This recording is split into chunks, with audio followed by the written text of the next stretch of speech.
in this administration's economy is going to be Las Vegas.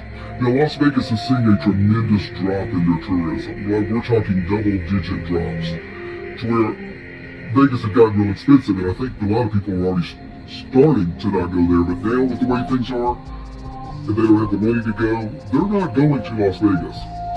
Also, the unemployment rate in Las Vegas is higher than it's been in a very long time. So the jobs are not there for people when they do lose their job, and lots of the hotels and casinos have laid people off. And then the trifecta is the housing prices. Now, this is the one thing that can be good for some people. This will be to where the prices of homes are dropping tremendously in Las Vegas. If it's anything like it was back in 2010, 11, 12, when you could go out there and buy homes for almost nothing, I don't think it'll get that way again, but you're looking at home prices dropping by tens of... The reason why Vegas is struggling right now is directly tied to elderly people. See, older people used to keep Vegas alive, right? Think about it, because they're running back and forth, paying penny slots, eating at the buffets, going to the shows. They had a lot of really extra money just to do whatever, right? But see, now they can't do that like they used to. Elderly people are on fixed incomes, so with everything getting more expensive, like medicines, their rents, gas, groceries, they're going to cut out the things that they really don't need, but they enjoy doing. And let's be real, gambling trips to Vegas, that's not a necessity. Vegas built a whole empire, honestly, off of retirees. So when Mama and Papa ain't got that extra money, what you think happens to Vegas? See, when Mama and Papa ain't got that extra money anymore, what you think gonna happen? You gonna have empty slots, empty casinos, and eventually it starts to impact the entire financial system in Vegas. Ultimately, this ain't really about Vegas. It's ultimately about elections having consequences, and that's where we are. See, when seniors can't afford to stretch a couple dollars, that's the problem. That's a warning sign. It's not like they can go out here and earn more money. It's not like they're looking for jobs. So I gotta ask, if the people who helped build the Vegas Strip with their money can't even afford to do it anymore, what's the end game here? Hey, what is up, you guys? Let's just go ahead and get into this topic about Las Vegas, because they keep saying, oh, we're not in a recession. That's what the government is saying, right? But if you have common sense, you just go to the freaking grocery store and you know that we're in a recession. You know we're in a recession when you see and hear someone that you know doggone well voted for Donald Trump that is right by you in the meat section that is complaining about the prices of beef, okay? We're in a recession. So it's been reported that Las Vegas is dropping the prices on their hotels and entertainment and other attractions, but just for a week. And they say, given the current economic environment, Las Vegas is responding to customer concerns. Really? Really now? So if you're really listening to customers' concerns, you're only going to drop prices for a week? Are you kidding me? So in a statement, the CEO of the Las Vegas Convention and Visitors Authority, Steve Hill, says they're listening to customers' concerns about the expensive prices, and they're offering a sale to relieve those concerns. The sale will include a percentage off hotels, entertainment, dining, and attractions. Given the current economic environment, just say given TRUMP's economy. Anyway, the value message that is part of this initiative is important. Las Vegas has been responding to some of the concerns of our customers around value in a number of different ways. We brought up the idea to our hotel partners, and they loved it. They jumped on it and helped to make it happen. But listen, we're in an economy right now that was created by the person that is in office. These tariffs, this stuff hurts us. And while this idiot keeps saying, oh, we're bringing in so much money because all of these countries, they were ripping us off for all these years. No, we're paying the tariffs because all they do is tack on the prices to what the companies are having to pay in what those other countries call taxes. They don't call them taxes. They don't call them tariffs. They call them taxes. We call them tariffs, but essentially, we're paying them. And I know as a small business owner, because a lot of companies that I deal with directly, I have to pay those extra fees, and it is not cheap. It is absolutely ridiculous. So they have someone in office that bankrupted casinos. So you're surprised that Las Vegas is suffering right now? Okay. Somebody in the comments said, TRUMP, making America great again. Somebody else said, Vegas killed itself. The price gouging was insane and the quality was so poor. And somebody else said, they need to stop with the resort fees. I don't use crap in those hotels. Somebody else said, Vegas really got greedy over the years with resort fees and charging for parking. The food used to be discounted, but now everything is sky high. They've aligned and voted for dump, and people just stop going. I fear there is no coming back. Even the Canadians aren't coming because of Trump, and that was reported months ago, that all of the things that he's doing right now with immigration and ICE and pretty much putting fear in people to feel like they could get detained and just making people not feel welcome. And not only that, when he was threatening Canada and saying, Canada, they just need to bow down and let us buy them out so that they can become the 51st state. Like, who are you and how dare you? And a lot of those people, they took offense to that. So they said, you know what? We're canceling our trips. We're not going to vacation in the United States. And a lot of those people would travel to Vegas. And they're like, nah, F that. So the majority of what is going on, yeah, Vegas definitely did get greedy over the years, but also a great majority of this is the TRUMP 45/47 red hat make America gag again economy. So anyway, guys, I want to know what you think about this, and just let me know your thoughts in the comments. And my thoughts are, I feel like it's stupid to say that they're going to run a sale for a week. Yeah, there may be some people who have flexibility and they feel like, oh, let me go ahead and jump on that, or they may not be very far from Vegas to just get there in a car. But a sale for a week, and then they announce it in a short period of time. They didn't say, okay, we're going to have a sale for a week in 30 days. It's like, no, it ends September the 26th. This is ridiculous. But anyway, guys, let me know your thoughts.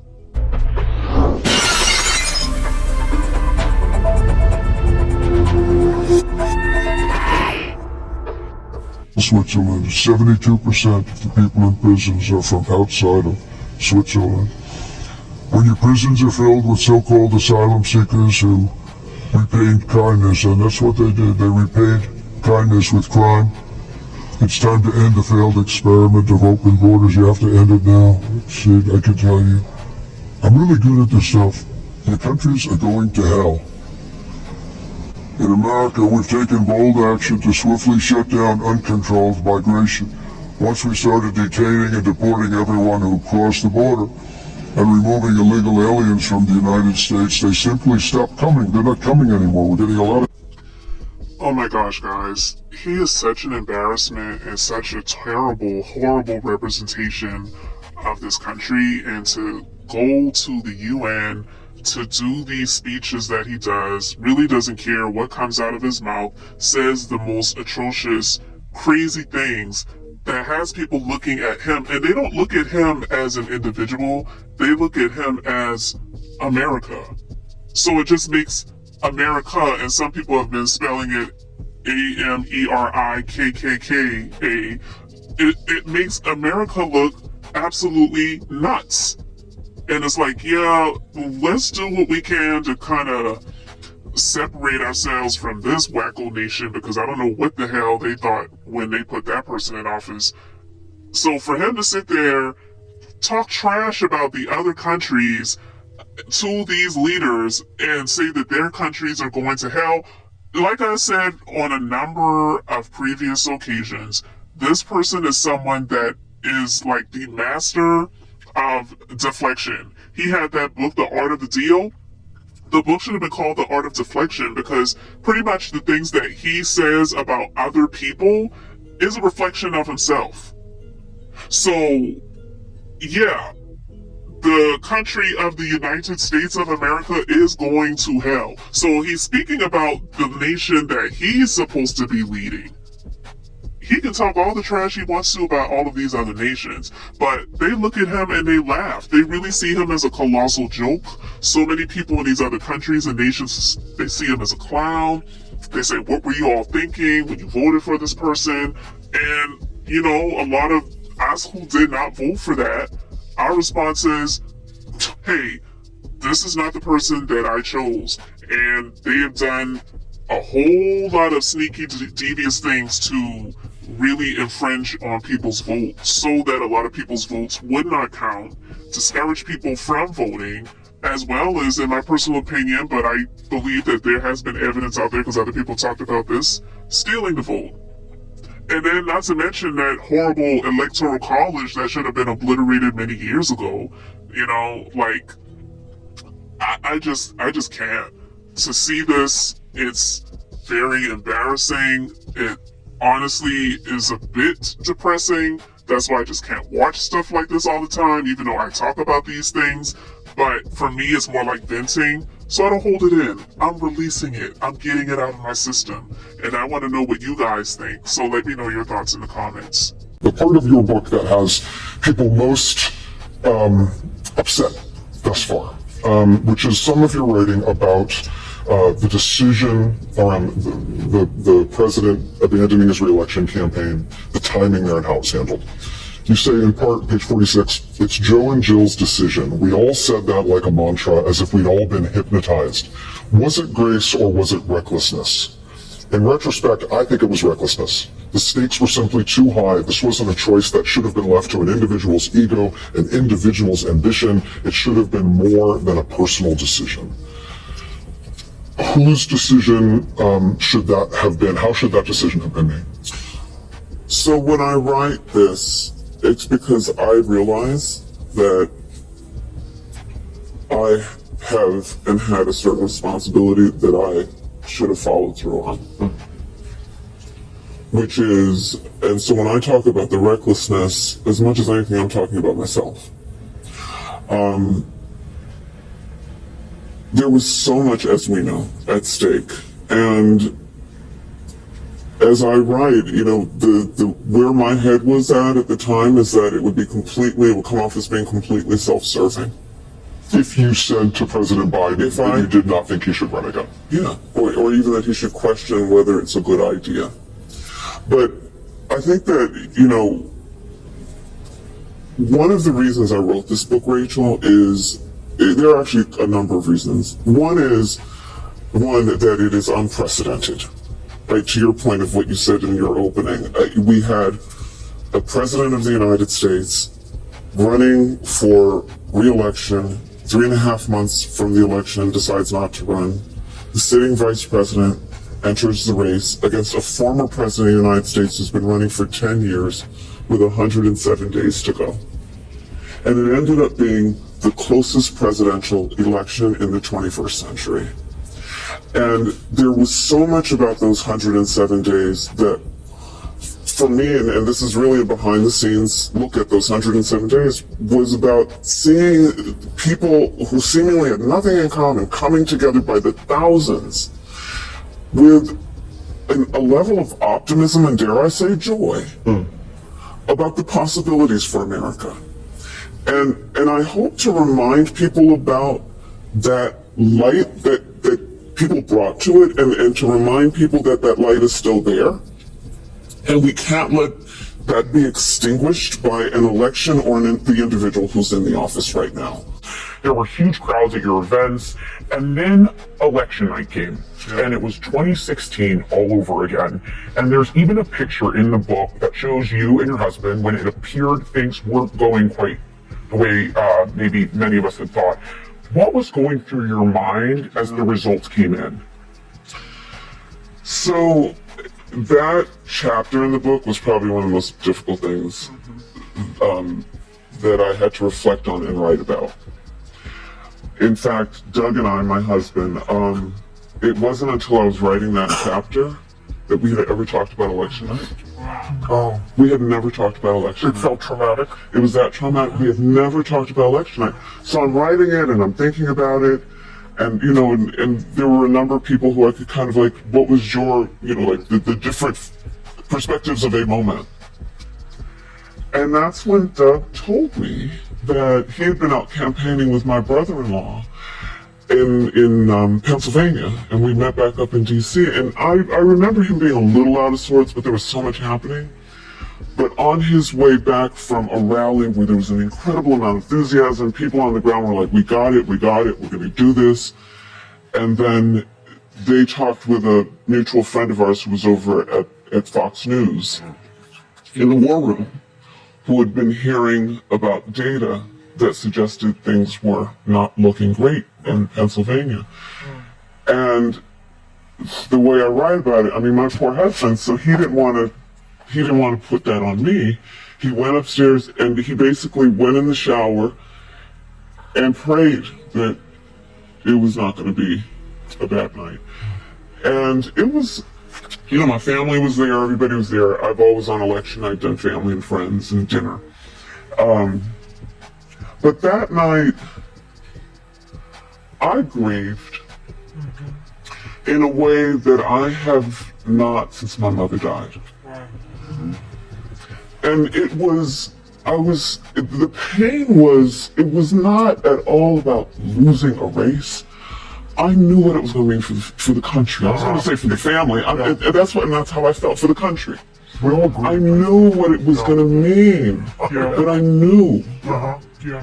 And all I could say over and over again is, my God, my God, my God. I believe Kamala Harris's political career is over. I think you've seen the last of her with this book, politically. I'm quite sure she's a highly intelligent woman, very accomplished. She's a former state attorney general. She's a former senator. She's a former vice president of the United States, and obviously the Democratic nominee for the presidency of the United States in 2024. But this was the last straw, and I'm going to tell you why. Because although I'm certainly not an advocate of her diming out her boss and talking about whatever deficiencies he may have had, you could have said something. You could have done something other than what you did. And I don't want to hear about 107 days and that's all you had. You know what 107 days gave you? It gave you the opportunity to take over the campaign and do it your way instead of capitulating to what his people wanted you to do and you doing whatever you thought was necessary under the realm or the guise of loyalty and costing, and in some people's eyes, costing yourself the presidency. There are things that she could have done that was more effective. Don't get me started with her appearance on The View. Don't get me started when Sonny Houston looked at her and said, is there anything that you would do differently than Joe Biden? And I can't think of anything. Nobody wants to hear that. When the country was in the state that it was in, and we knew that change was the order of the day, and you had a candidate that was not only using her rhetoric, her verbiage, and the lack thereof from him, but also was accusing her as hiding and engaging in his own definition of machismo or misogynism or whatever you want to call it, to point out how he was a man's man and he goes everywhere and he talks to everyone, while she was not willing to do that initially. And then you come out with a book in the aftermath of it all, and you've talked about Pete Buttigieg and, him being gay, or you talked about Josh Shapiro, the governor that I just interviewed the other day, and you talked about him being too eager for the vice presidency when he was clearly a better choice than Tim Walz, or you want to talk about Gavin Newsom now, but you wouldn't do it before. Nobody's trying to hear that now. That is a candidate that's on her way out the door, and I'm not saying I wish it. I've had the pleasure of meeting her once before. She is a very nice person, very accomplished. I respect her, but when I look at the excerpts from this book, it's too little, too late. And that's what this comes down to. As far as I am concerned, I believe, and I hope I'm wrong, but I believe her political career is over. The minute people buy and read it, with the stuff that she could have said and the stuff that she could have done, but refrained from doing, which obviously contributed to her losing the election. It's too little, too late. Are you in it to win it or not? She wasn't, and that is that.